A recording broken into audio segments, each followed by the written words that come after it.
Well, yeah, I mean, you never know how you're going to feel once the tournament starts, but trained well in Miami, and then last week or so has, I think, been quite tough for everyone because of the weather. But we managed to get some decent practice indoors, practiced outside the last couple of days.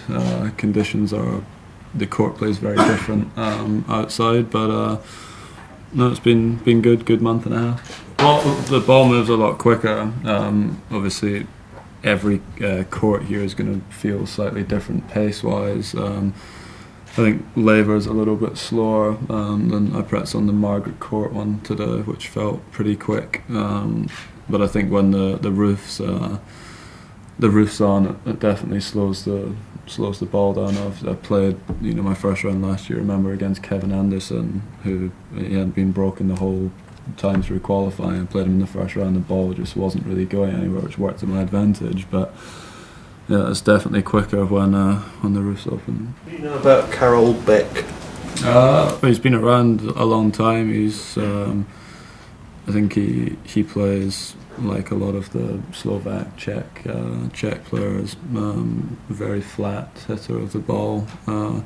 He's talented. He's been a very good player in the past. He had some problems off the court a few years ago, but he's obviously got a lot of experience, so it'll be a tough match. I think experience obviously helps. I played quite a lot of big matches last year. I went through some very tough patches last year as well, especially after the Aussie Open. So that was something that I had to come back from and learn from. So I think mentally, I'm probably in a better place. Physically, I've worked hard again, so physically I should be good.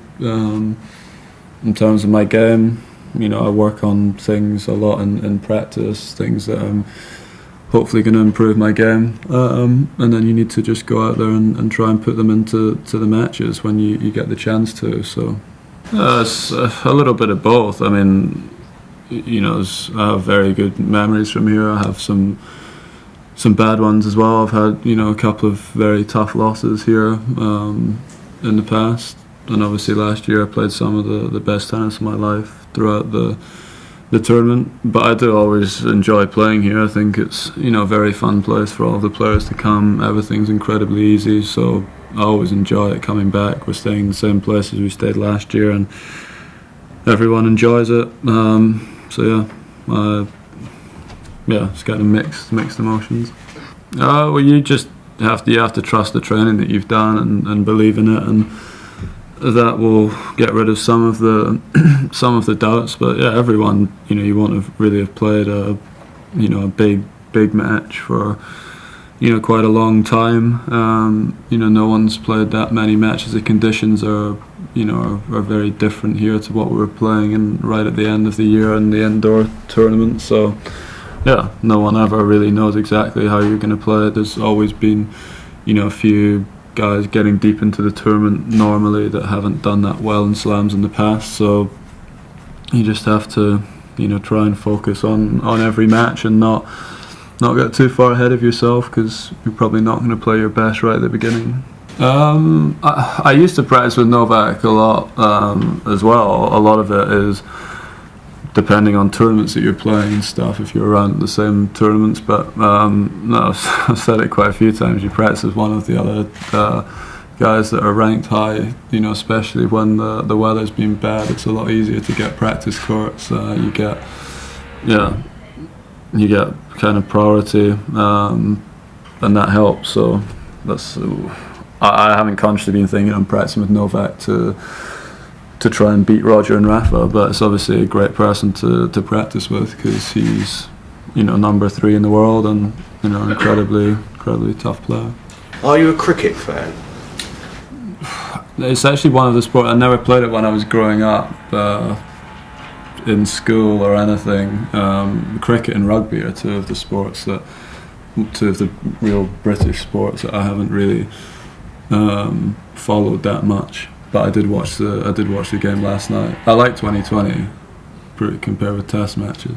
No, to be honest, I don't really care. Like last year, I was seeded 5 here. I made it to the final, and I've been seeded 4 and lost in the 3rd round of slams. I don't really think it makes a whole lot of difference where you're seated. You know, you have to maybe play one of the top guys maybe a round earlier, but no, all of those guys are incredibly difficult to beat. It wasn't something that I was worried about or thinking about when the draw was getting done. Well, I mean, I think Roger and Rafa are the 2 guys that have played the best in the slams the last few years, so I'd probably say between those 2, you know, they'd be the favourites, but I think there's a lot of guys that can win against them if they play their best, so it's going to be an interesting tournament. Do you think that it not being in a calendar year, does that in any way belittle the achievement? No, I don't think it does at all, really. Yeah, I don't think it does. If you hold all 4 of them, I think it's it's one of the greatest achievements, I think, almost in sport. You know, I think now because of the depth in the game, and because you have to win 7 matches against, you know, always different players, a different day. You know, you turn up and you play a bad match, and because of the depth, you can lose. So to me, I think if you hold all 4 Grand Slams, it's one of the best achievements in sport, and I really hope he doesn't do it. You might be changing your management company. Is that? Has he got his Knicks picked around the wrong way today? Yeah, I got told about it just before I went in, and yeah, it was news to me. So yeah, I don't really know where that came from, but I've definitely got a contract for a couple more years before before any of those rumours come up. He doesn't pick you to win the tournament either. Sorry? He doesn't pick you to win the tournament either.